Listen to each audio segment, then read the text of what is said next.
In the previous video, we talked about how to create the horizons, create the zones, and then create the layers, right? So what we did was basically just so if we go to the structural modeling tab, we have these three buttons that's right next to each other, right? So all these three buttons are kind of ordered in the correct are sort of are positioned in the order for in the traditional workflow order actually. So you started by pillar grading, which is basically allows you to actually generate the skeleton, right? And then you insert the horizons, right? And then insert the zones, right? So horizons and the zones are geological structures, geological surfaces, right? And then you go on to create the layers, right? The layers are more like a geometric structure or mathematical structure that allows the simulation to be carried out, right? And then we created some geometric properties, right? We created some geometrical properties like it's a bulk volume, right? And then we looked at how to actually use the filter to find out if there's any elements with negative volumes, right? So this is pretty much just a basic way for quality control, and it's actually a quite effective way for quality control about the mesh, right?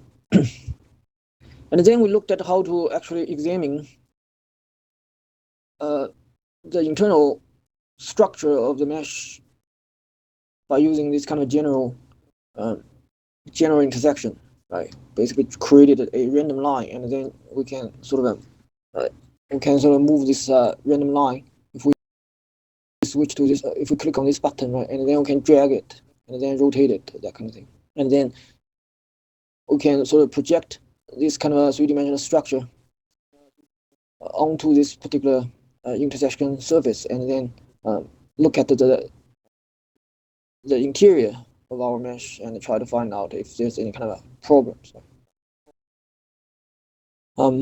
It's actually a very powerful way for us to actually examine the model. It's extremely useful. It's extremely useful.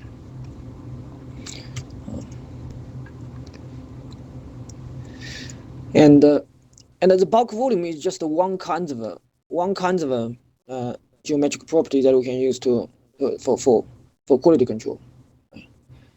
There's another one that's also quite useful.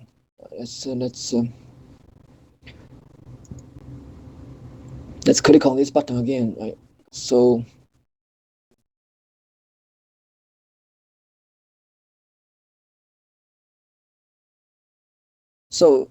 last time we used the cell volume, right? And then there's another one that's kind of used quite often for quality control. That's called the zone index. It's called a zone index. So what this zone index is going to do is that it's going to assign a particular color to each of the different zones, right? So how many zones do we have? We have, if you look at the zone filter, we have those large zones, base Cretaceous to top Tarbert, and then top Tarbert to top Gneiss, and then top Gneiss to top Eve, right? And then inside of top Tarbert to top Gneiss, we have smaller zones, that kind of thing, right?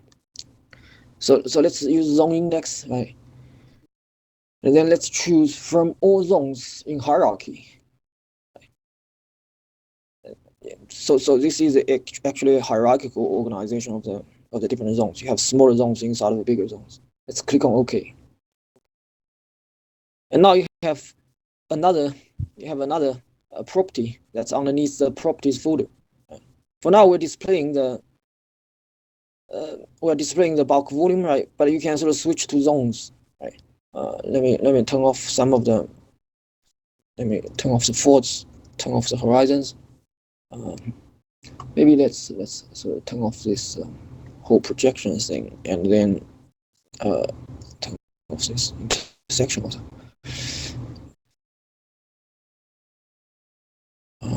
Yeah. So let's look at the zones.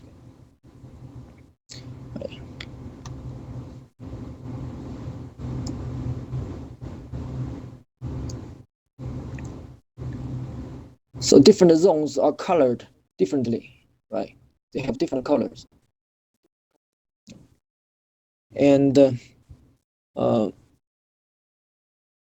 me see if I can recolor them.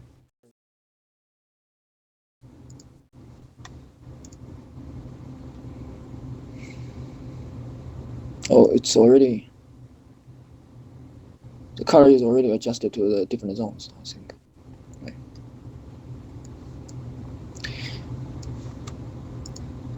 And maybe you wanna turn off the visualization of the grid lines in this kind of view. Turn off the grid lines so you can see more clearly all the different zones. Right. Look at their color.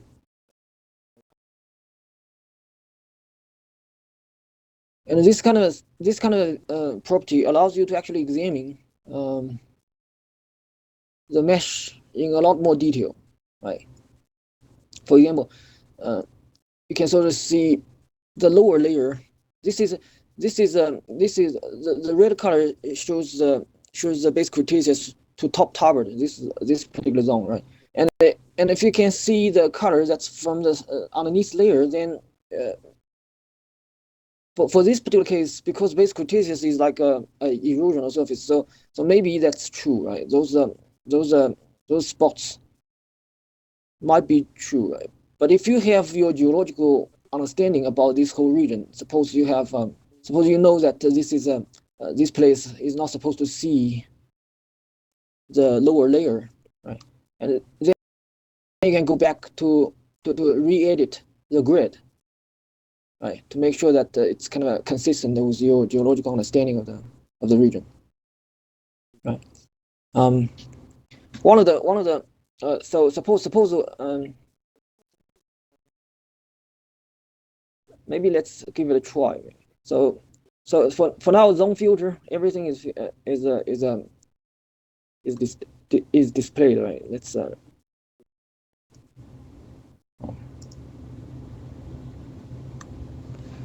so for now, every zone is displayed, right? So if you wanna just display like a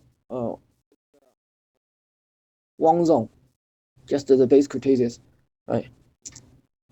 Base Cretaceous to top Tarbert. You can turn off the filter for the other zones. Right? In this case, you can sort of see the holes, lots of holes, right, for this particular top zone, right? Those holes might be realistic, but might be not so realistic. Depends upon your understanding of the geology, right? My guess is that it's not really realistic. So there might be some kind of editing needs to be done in order to fix those holes, right? Um, and then this is a base Cretaceous, right? And then if you want to look at the Tarbert to the top Tarbert, and that's the layer right underneath base Cretaceous. Right? You can examine their shape and examine the geometry and also the thickness and also their spread, their distribution in space, and see if um, if it's reasonable.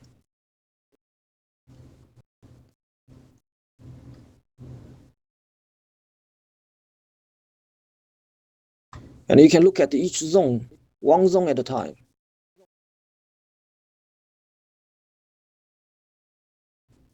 Just to make sure that there's not much of an artifact.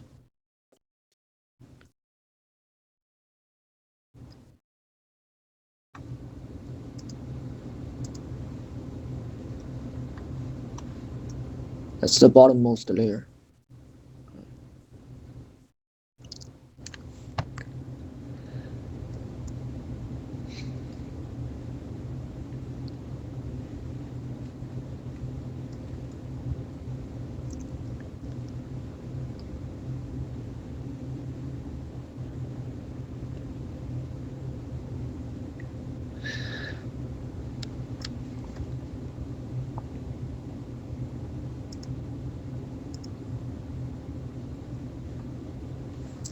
And now let's use this kind of a zone property to help us to find out where are the locations for maybe doing some kind of slight modification of the grid. Right?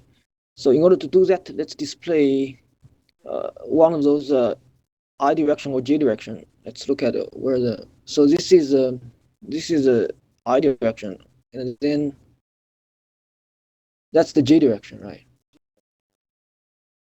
So that's the J direction. You can sort of see the line here, that black line here. That's the J direction. It's one of those cross sections. So if you want to sort of move this particular cross section to a place, for example, let's try to sort of get rid of this part of the hole on the base Cretaceous zone. Right? We can move this particular cross section over to this particular location, and then we can just edit that particular cross section. So in order to do that, we have this player.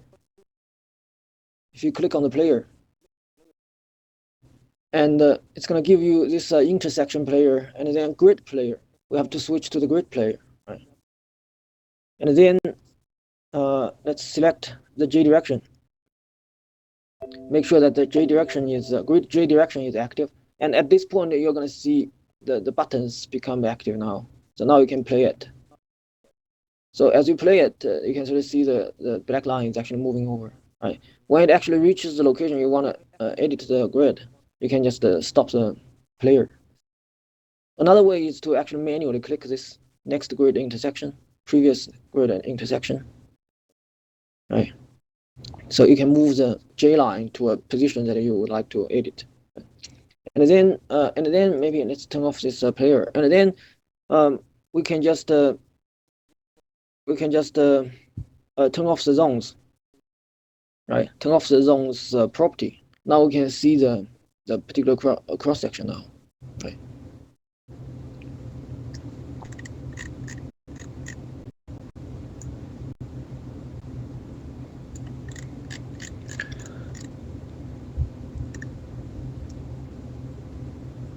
And that particular hole is probably right here, right?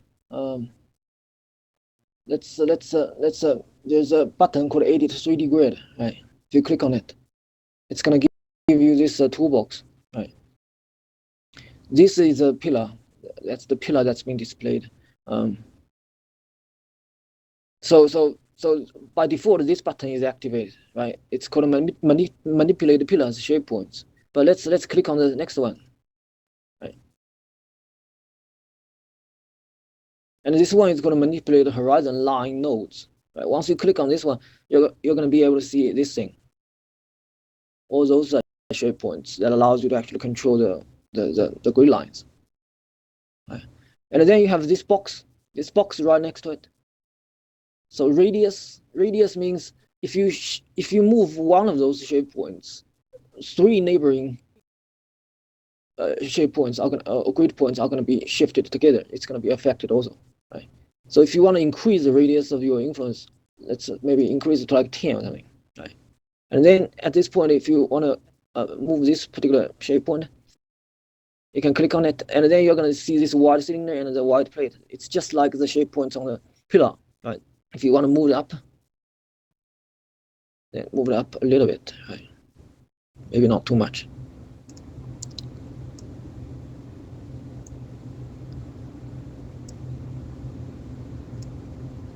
Right. And then maybe that's enough for us to actually correct this particular part. And then we can just go back to the little hand, right? And then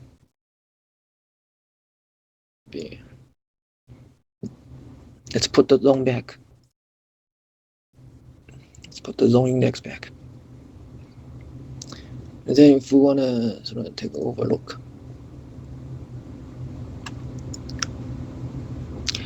For now, it's this hole is still there. It's because we haven't actually recomputed the zone indexes yet. So we can just go back and then edit existing. Right, that's the zones property hierarchy, right? And the zone index. Click on apply, and you can sort of see that that hole has disappeared very much. So this hole has disappeared, right? And then you can just move this move this J direction to another location and then maybe do some more editing.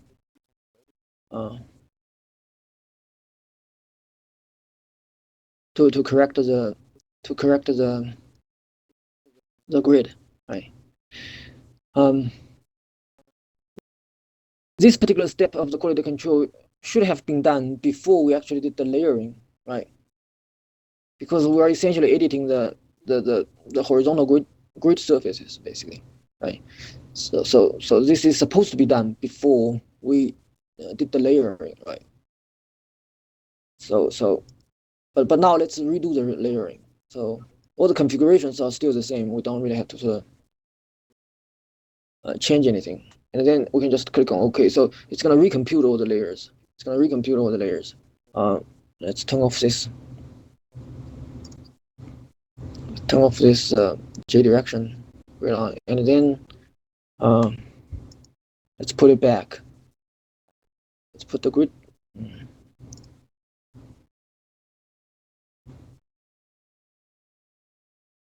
Let's put the grid lines on so we can see the grid lines.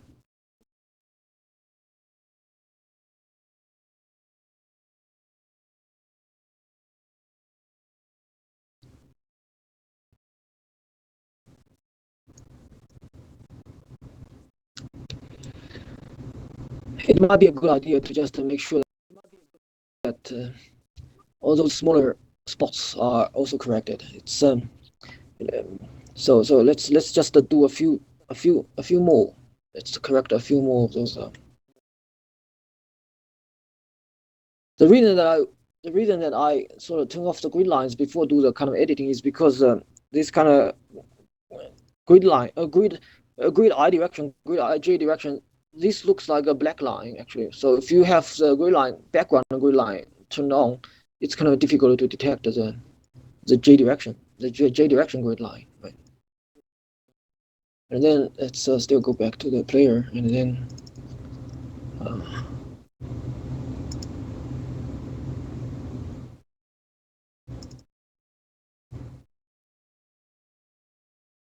maybe that's a good place.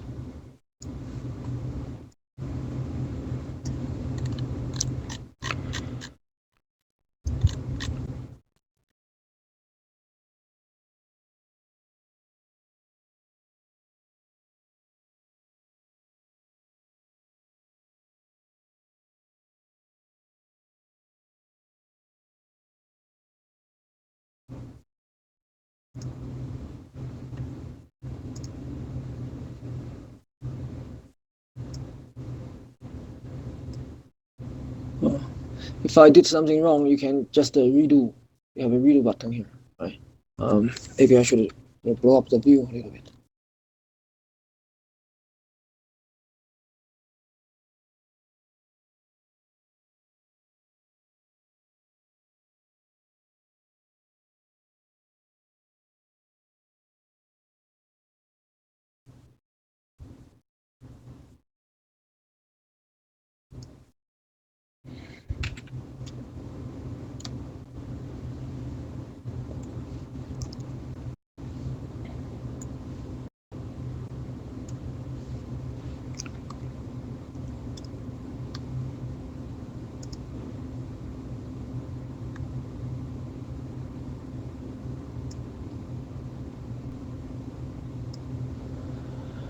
All right, maybe that's enough.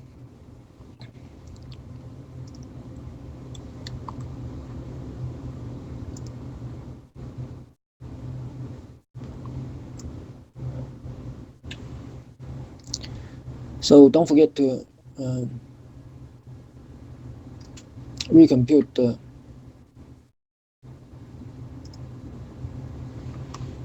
zone index, edit existing, right? Then okay.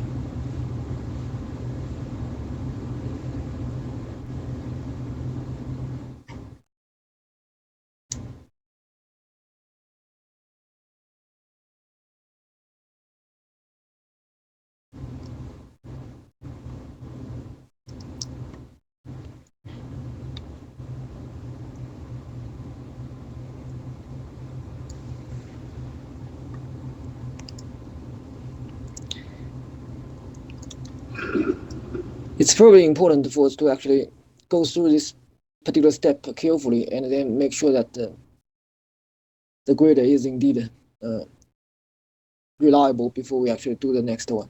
But it's not a good idea for me to actually do this thing in the video because it's going to be time consuming, right? And the next step in the workflow is usually to actually scale up the well logs. Right? So this is actually building the structural model. So we're basically just building up a mesh, right? And then on each of the individual wells, we have log data, right? We have log data, and those log data can be actually populated. They can be actually populated into this three-dimensional mesh, right? But the first thing we will need to do is to actually get those well log data, and then project them or kind of sample them into this particular three-dimensional mesh, right? So, and this is done in a process that's called a well log upscaling. It's called a well log upscaling, right? Let me redo the layering.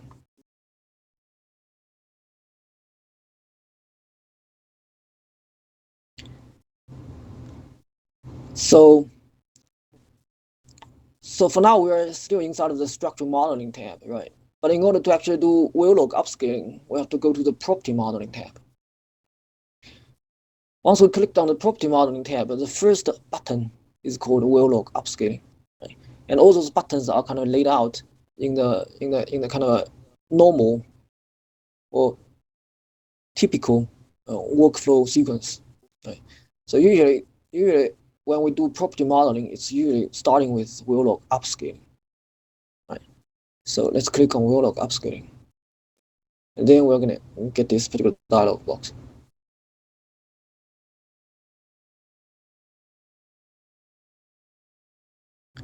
And this dialog box actually has quite a few things that's worth talking about. It's so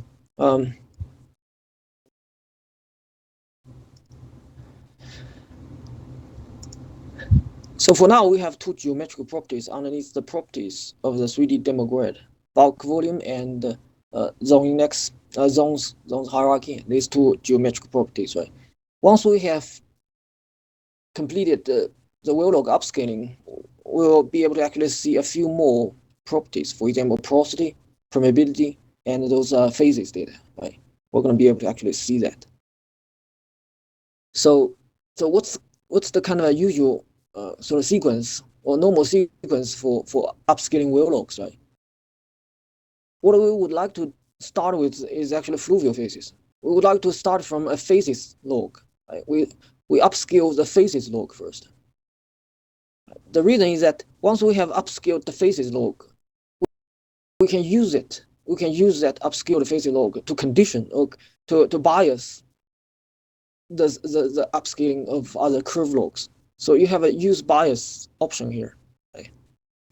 And this use bias option is exactly for that kind of purpose. You can use phases logs to actually condition the upscaling of curve logs. So now let's create a new property, right? Create a new property. It's not editing existing because we don't really have a sort of physical or petrophysical property yet, right? So, and then input is going to be well logs, right? But you can use point attributes, well top attributes, that kind of thing if you have them. But now let's just use well tops, right? And then the logs that we're going to select, we have lots of logs, right? Fluvial phases, gamma, perm, porosity, net gross, phases cutoff, phases manual, phases neural net. Those phases are also phases logs. That's either created by using the calculators, by manual painting, and then by using the neural network, right? But let's just use the fluvial phases. The fluvial phases is the log that's provided to us from the log data, the last files. Let's just use this one as our exercise. So for the phases log, we don't really have a bias because we're going to use those faces logs later on when we upscale curve logs. So we don't click on we don't check the user bias part. And then scale up settings. So if it's a discrete log, like this kind of faces log, right, it's kind of categorized into multiple categories. So in our faces log, fluvial faces log, it's a 4 different categories, right? So all the intervals are kind of classified into just these 4 categories, 0 to 3, right? It's an integer, 0 to 3. You cannot really take upon any kind of value that's between, for example, 0 and 1. You cannot have a value that's like 0.5 or 0.7 or 1.2 or something.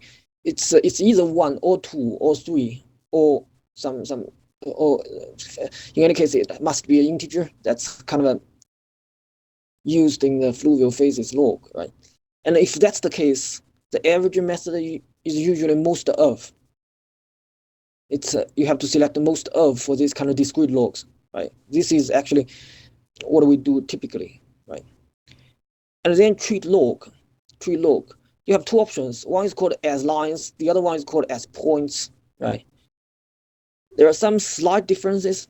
If you would like to actually explore this, you can sort of move your cursor to this question mark. So suppose this is actually this rectangular box is one cell. So one cell, right? And then the log is gonna penetrate through it, right? The log is actually very dense. Usually it has like 8 points per meter or something, 16 points per meter. It's actually a very dense sampling, right? But you can treat that kind of a curved log as lots of points, right?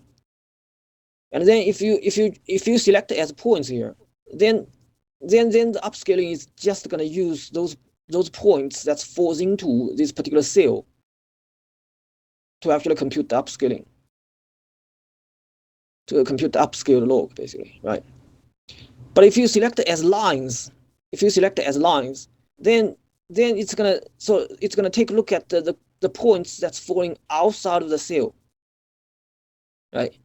So if you look at the 2 boundary points, suppose this yellow point and this blue point, if the straight line that's connecting these 2 boundary points has its center falls into this particular cell, then this blue point, even though it lies outside of the cell, it's still going to be used for computing the upscaled log, right? So if you treat the log as lines, then those boundary points may have effect to the upscaled log, right? Even though they might fall outside of the cell, but it's still going to make some contributions to the upscaled log inside of the cell. So if you select just as points, then it's just going to be the points that's inside the cell that's going to be used for computing the upscaled log. Every point that falls outside of the cell, even though they might be just right next to the boundary of the cell, they are not going to be used in any way, right? So now let's choose as lines. Let's choose as lines, right? And then you have a method, you have a choice called neighbor cell, through cell symbol, right? Let's choose neighbor cell. Again, if you would like to actually explore what exactly it does mean, right? But usually this kind of this box actually makes a very little difference. It's not as significant actually. So let's use most of as lines and then neighbor cell as all our selections, right? For this part of the dialog box. And then for this part of the dialog box, it allows you to actually select the wheels, which wheel you want to use, right? For now, the default behavior is that this all button is activated, right? It's going to select all the logs from all wheels, right? But if that's not exactly what you wanted, you can deactivate all, right? And then it's going to allow you to actually select the different wheels. For example, B1, right? B1 doesn't have any logs, right? So you can just uncheck it or something. If you have other wheels that don't really have a very reliable log data, you can also sort of uncheck those wheels also, right? But let's still click on all and then select everything.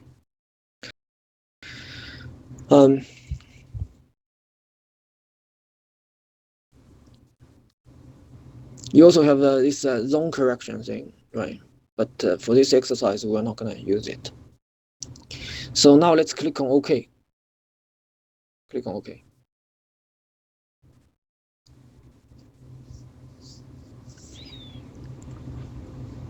So now we have a fluvial phases log, right? No, fluvial phases property, right? So this is underneath the properties folder of our 3D demo grid. Right? So if you would like to look at them, they look like that. Right? This is the upscaled phases log.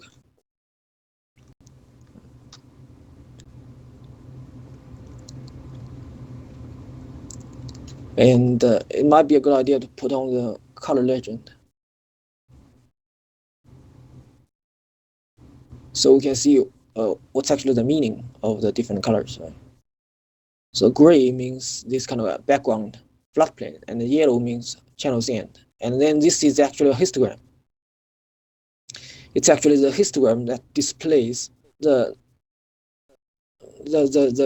grid cells that has these kind of all these kind of different kind of phases, right?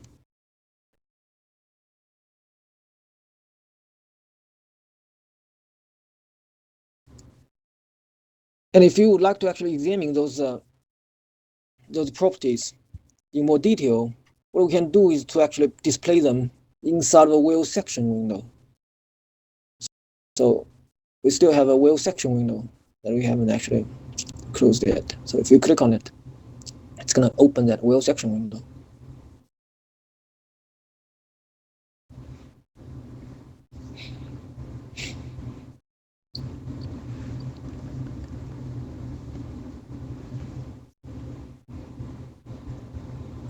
It might be a good idea to turn off some of the logs.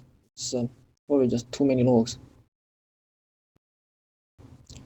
Let's go back to the template setting. I'll just delete some of the tracks.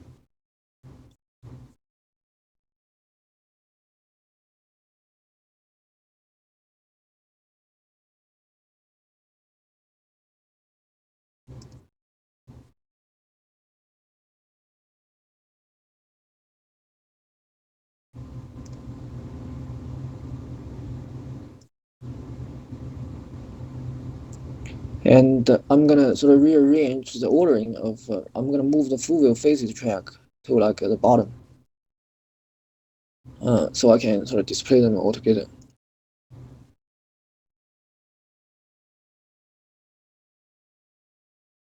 Oh, I still forgot one of those tracks.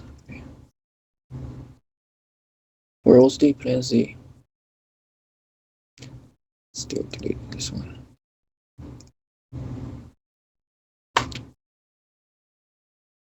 And now I can actually display the fluvial phases, this property in this particular track. And I can do some kind of comparison and see, find out if they are consistent enough, right? You can sort of see some of the discrepancies here, right? Right. Some of the smaller layers are kind of missing from the upscaled log, right? Yeah, especially for this particular region, lots of smaller layers are kind of disappeared. This is because our layering is not dense enough. Right? So if that's not exactly what you wanted, you can go back to redo the layering and then increase the number of layers for this particular zone, for example, right? Which might give you a better description of all the smaller intervals.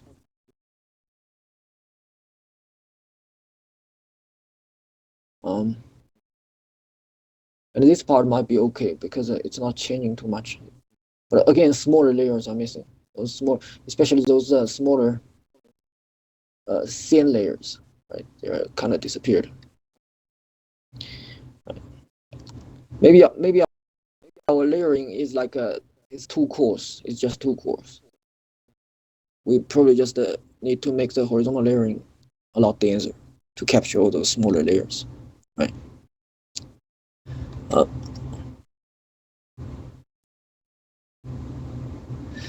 And if you would like to get a more quantitative idea about how well the properties are actually matching together with the logs, we can right click on the property, and then there's a settings.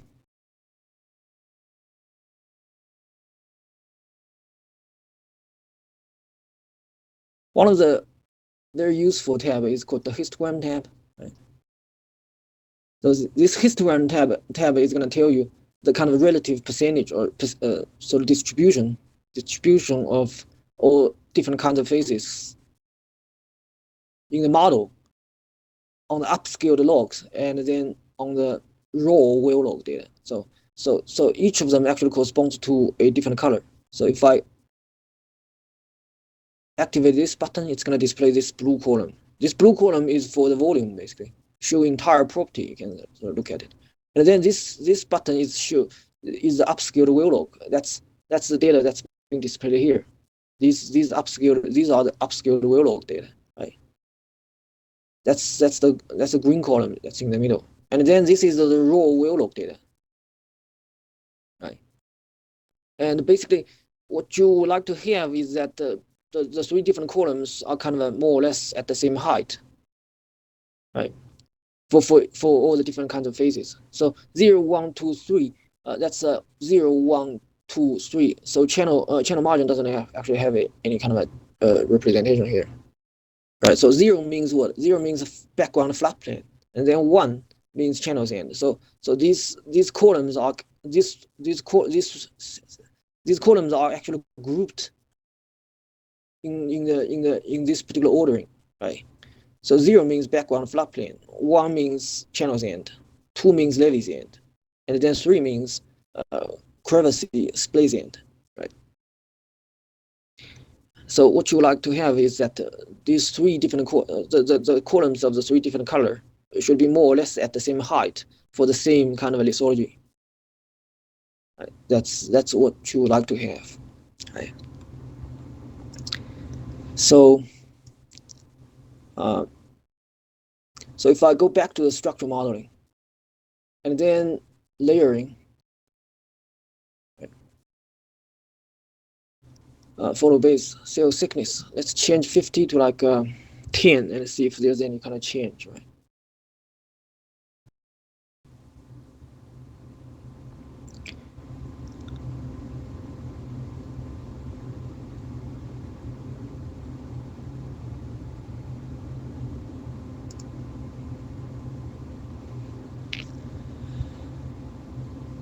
And then let's redo the whale log upscaling.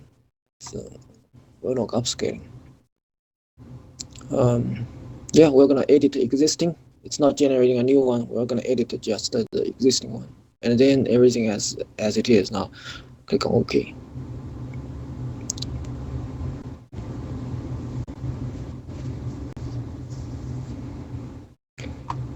There might be no difference at all because we only changed the thickness, the cell thickness, layer thickness on the top layer, on the base Cretaceous layer, and the base Cretaceous layer is not really the layer that's particularly important for us.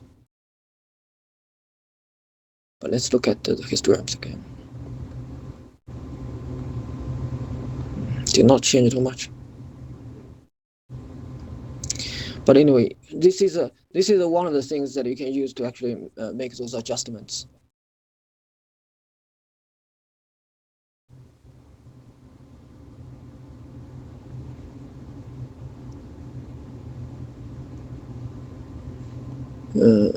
Maybe I should increase the layer not in the base Cretaceous, but from like top tower to tower 2, those layers might give us a better chance of capturing the smaller layers, the smaller zones. Right.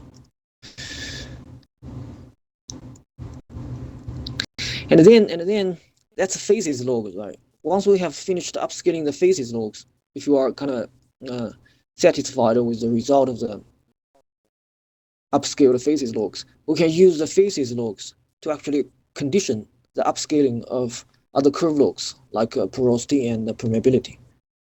Let's again go to the whale log upscaling button. This time it's not edit existing. Let's create a new one, right? And then we're gonna upscale the porosity log, right? We're gonna use the porosity log, and this time we can use bias now because the fluvial phases that we have upscaled already can be used as a way for us to actually control how the upscaling or how the averaging can be done inside of each cell, right? So if a particular cell has a particular lithology, say it's just a sand, right? If the majority of the um, if the majority of the lithology inside of that cell is treated as sand, then the entire cell is going to be treated as sand because when we did the upscaling of the fluvial phases, the average method was sort of was the most of, right? Was most of. Now it's not. It's not there. Right? It's not there. So if we look at one cell in particular, if the dominant lithology is sand, then the entire cell is going to be treated as sand, right? And then when we actually average porosity inside of that cell, it's going to ignore all those data points. That's kind of a bias towards, for example, shell, right? So it's not going to give you a porosity that's with a value that's like a way between, that's like a between CN and shell, CN and shell, right? So you won't be able to, you won't get those kind of very strange porosity values, right? And that's one of the benefits of by using a phases as the bias or as some kind of control to for upscaling those curve logs, for example, porosity, right? And porosity is a log that's usually displayed in a linear scale. So for this kind of log, the average method, the average method that people usually use is the arithmetic averaging. And then treat log as line. Let's still treat log as lines and method neighbor cells. And let's just keep the rest of the dialog box unchanged. And then let's just click on OK.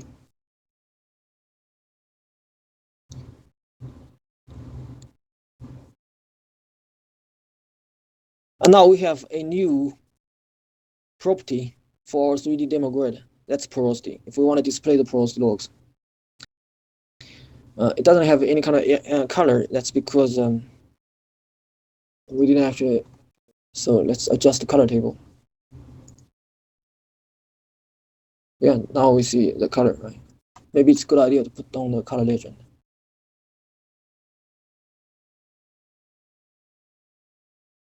So we can see the distribution of porosity. Porosity goes from 0.025 to 0.275. And the histogram is also displayed. Right. And again, we can go to the wheel section window and then try to display this porosity.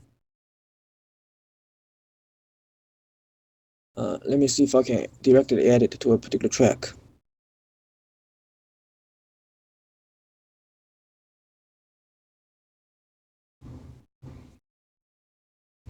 Maybe it's a good idea to just display it first. Right, that's the porosity track. Right.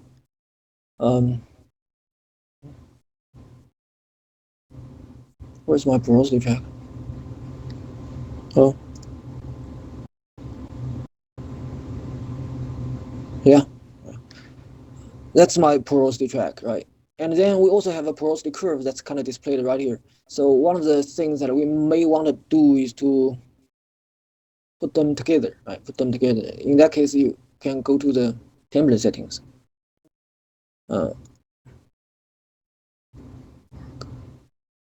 Then we have porosity here, right? Might be a good idea.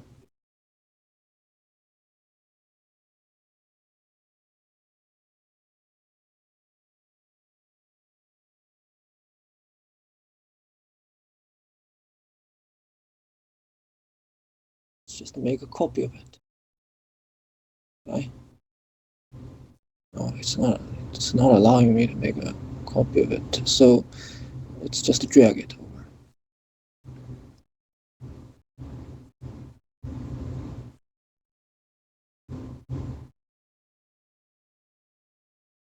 So now we have porosity and porosity, these two porosities, and then maybe it's a good idea for us to look at this particular. Let's turn off this gamma track.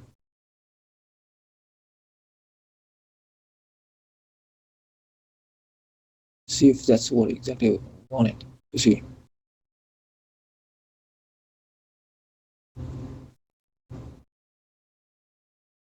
Again, you can see some kind of consistency in the general trend of it, right? But in any case, it's the upscaling log has some kind of deviations from the actual log, right? And at some places, those deviations can be quite significant.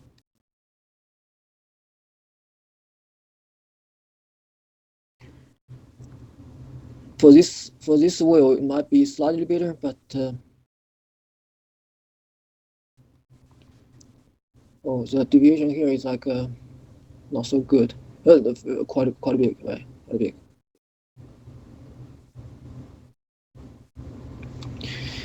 And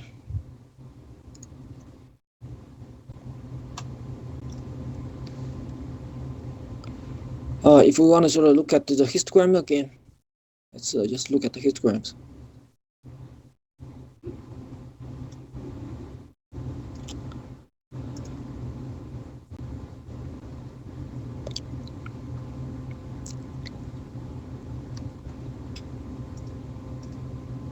So in general, the property in the model and the property on the upscaled wheel logs are quite consistent, right? But the deviation from these two, from the raw wheel log data, could be quite significant, actually. Right. So these two are actually consistent. That's because we haven't actually used any kind of method to actually populate the entire volume. So the entire volume is just the same as those upscaled wheel logs. But if we put the raw wheel log data on it, we can sort of see some significant deviations. Right.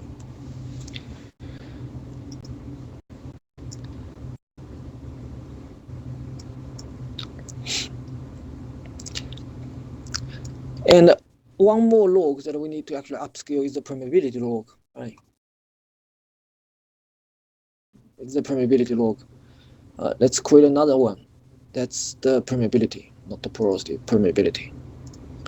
Again, we're going to use the bias, use the fluvial phases as our, use the upscaled fluvial phases as our bias. But for permeability is usually displayed in the logarithmic scale, right? In this kind of, for this kind of log, it's usually a good idea to actually select either harmonic or geometric or RMS, right? Let's use harmonic.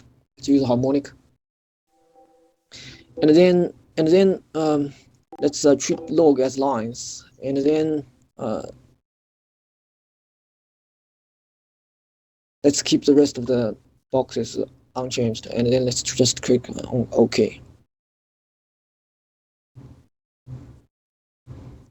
And now we have permeability, if you want to look at the permeability.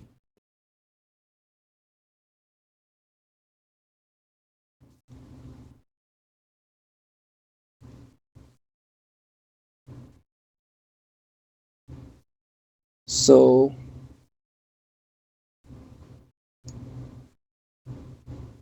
yeah, so that's going to give us a better color table. And again, we would like to actually look at the permeability, how it actually compares with the log, right? We want to do the same kind of thing, compare the curve log with the upscaled log. And then we would also like to actually look at the histograms, right? Look at the histograms.